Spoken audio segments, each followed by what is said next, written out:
और देखिए कितनी बेइज्जती की बात है कि हमारे प्रधानमंत्री चुप्पी और मौन साधे रहे और उसको ट्रंप ट्वीट पे ट्वीट करता रहा। और अब भी जब उन्होंने कहा कि हमने नहीं करा, पाकिस्तान ने कहा, उस पर भी उन्होंने कहा मैं नहीं कराया है, तो ये तो हमारे लिए शर्म की बात है। फिर अमेरिका हमारा सगा कैसे हो गया?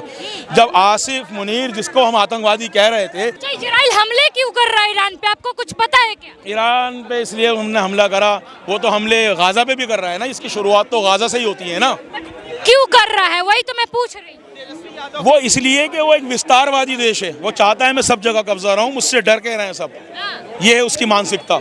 अब आपको नहीं लगता आपको भी यहाँ पे थोड़ा सा पढ़ने की जरूरत है? परमाणु बम बना रहा है, इस वजह से इजराइल हमला। परमाणु बम क्या इजराइल की बपौती है? जो देश सक्षम है वो बनाएगा। भारत ने नहीं बनाए क्या? ये बताइए। फ्रांस ने नहीं बनाए, जर्मन ने नहीं बनाए, तो ईरान क्यों नहीं बनाएगा अगर वो क्षमता रखता है तो? ये इजराइल जालिम है, उसने 2 लाख बच्चों को मारा है, मासूमों को। आज उसके मर रहे हैं तो उसको लोकतंत्र और उसको जो है मानव अधिकार याद आ रहे हैं, और जब गुहार लगा रहे हैं तो लोग रोक दे बच्चों को नहीं मार। इजराइल को सही मार पड़ रही है। डोनाल्ड ट्रंप तो इजराइल का साथ दे रहे हैं। हाँ, यही तो मुश्किल है। डोनाल्ड ट्रंप तो पाकिस्तान का भी साथ दे रहे हैं।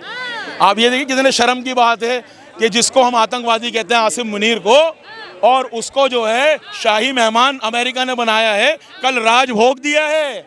आसिफ मुनीर को हमारे लिए बेइज्जती की बात है। बोला जा रहा है कि भारत को अपना स्टैंड क्लियर करना चाहिए कि भारत किसके साथ है? भारत सिर्फ मजलूमों के साथ, और जहां ज्यादती होगी उनके साथ है, मानव अधिकार के साथ है। चाहे इजराइल हो, चाहे फलस्तीन हो, भारत को मानव अधिकार का साथ देना चाहिए। ईरान ने भारत का कश्मीर पे साथ दिया, पाकिस्तान का नहीं दिया, कश्मीर का साथ दिया। ईरान ने भारत को तेल ऑफर करा कि आप हमसे तेल लीजिए, हमें पैसे कम पैसों में बाद में दीजिए, अपनी ज़रूरत पूरी करिए। लेकिन बड़े अफसोस की बात है, मोदी जी ने ईरान को लात मार के जिसका नुकसान हमें उठाना पड़ रहा है। आज अमेरिका दोगला जो पाकिस्तान का साथ दे रहा है, ये शर्म की बात है। ऑपरेशन सिंदूर में पाकिस्तान की तरफ से जो मिसाइलें दागी गई भारत पे, वो ईरान के द्वारा बनाई गई थी, तो ये गलत नहीं था, ये गद्दारी नहीं थी भारत के? देखिए, एक व्यापार होता है, शायद ईरान बेचता हो, शायद रूस भी बेचता हो, और अमेरिका ने भी पाकिस्तानी मिसाइलें दागी हैं, तो हम अमेरिका का क्या कर सकते हैं बताइए? इसका साथ देना चाहिए ईरान का साथ देना चाहिए। इजराइल जालिम है, उसने 2 लाख बच्चों को मारा है, मासूमों को। आज उसके मर रहे हैं तो उसको लोकतंत्र और उसको जो है मानव अधिकार याद आ रहे हैं, और जब गुहार लगा रहे हैं तो लोग रोक दे बच्चों को नहीं मार। इजराइल को सही मार पड़ रही है। लेकिन हमारा दोस्त है इजराइल, उसको समझाना चाहिए कि बाज आ जा, अब भी बैठ के बात कर, फलस्तीनियों को भी उनका हक दे, ऐसे नहीं चलेगा। डोनाल्ड ट्रंप तो इजराइल का साथ दे रहे हैं। हाँ, यही तो मुश्किल है। डोनाल्ड ट्रंप तो पाकिस्तान का भी साथ दे रहे हैं। आप ये देखिए कितने शर्म की बात है कि जिसको हम आतंकवादी कहते हैं, आसिफ मुनीर को, और उसको जो है शाही मेहमान अमेरिका ने बनाया है, कल राजभोग दिया है। आसिफ मुनीर को हमारे लिए बेइज्जती की बात है। अच्छा, बोला जा रहा है, रुक जाइए 2 मिनट, बोला जा रहा है कि भारत को अपना स्टैंड क्लियर करना चाहिए कि भारत किसके साथ है? भारत सिर्फ मजलूमों के साथ, और जहां ज्यादती होगी उनके साथ है, मानव अधिकार के साथ है।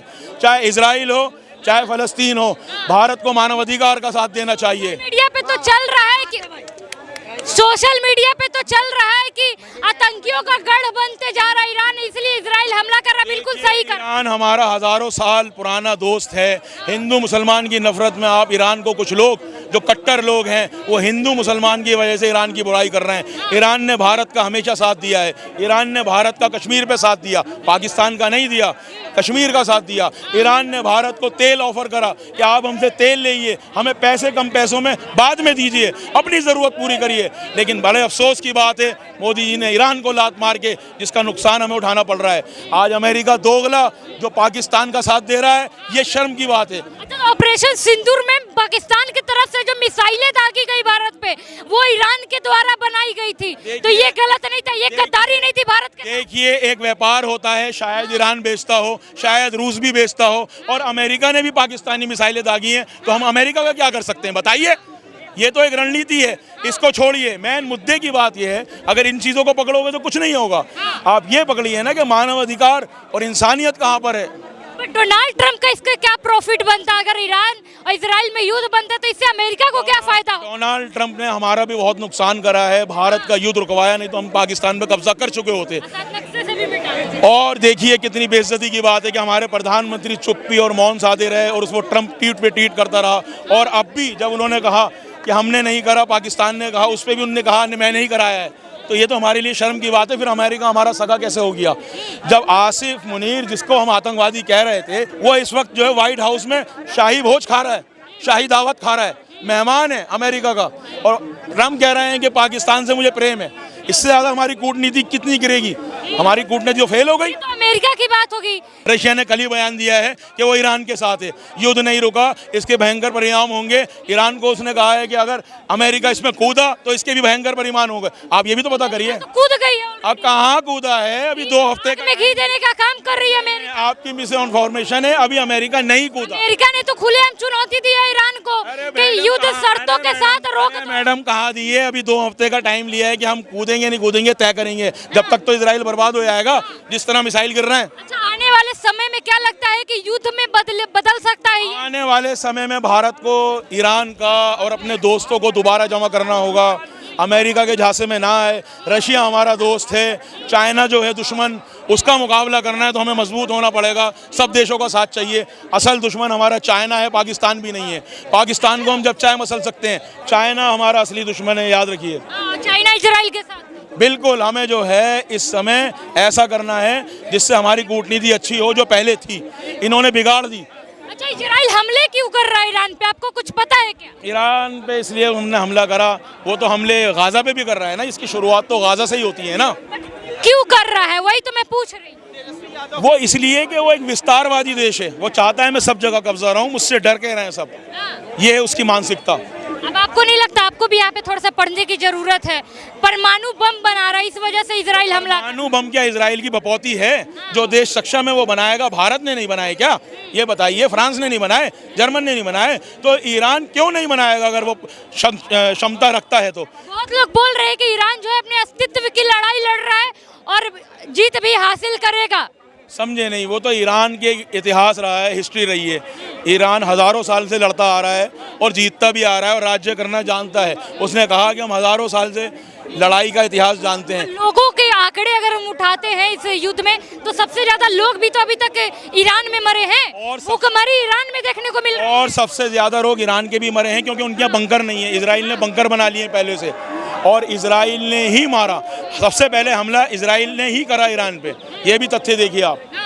अच्छा, अगर युद्ध होता है तो भारत पे इसका क्या असर पड़ने वाला है? भारत पे बहुत असर पड़ेगा, तेल से, महंगाई से, हर चीज़ से।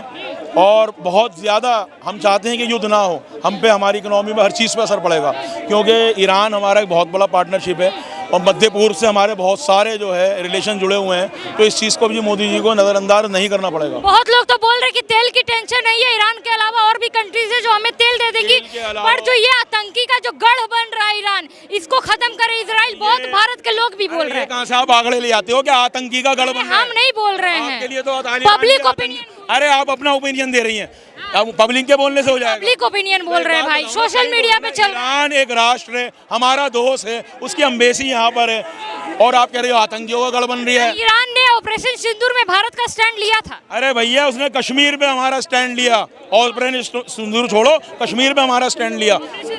उस पे छोड़ो, कश्मीर पे हमारा साथ दिया। उनने कभी वोटिंग नहीं करी पाकिस्तान के पक्ष में। आप इस चीज को दिखाओ ना। ऑपरेशन सिंदूर एक अलग चीज है, भारत सक्षम था उसके लिए करने की। युद्ध होता है तो हमें अपने इंडियन बॉर्डर पे क्या करना चाहिए? सुरक्षा को लेके क्या तैनाती की सरकार है वो करेगी, ये कोई मुद्दा नहीं है। मेन चीज़ ये है कि हमारे देश पे इसका असर ना पड़े, ये सबसे बड़ी मुद्दा है। और आपके चैनल के माध्यम से बताना चाहता हूँ कि प्रोपेगेंडा जो फैलाया जा रहा है, इजराइल का समर्थन हिंदू मुसलमान के बेस पे करा जा रहा है, ये बहुत गलत है।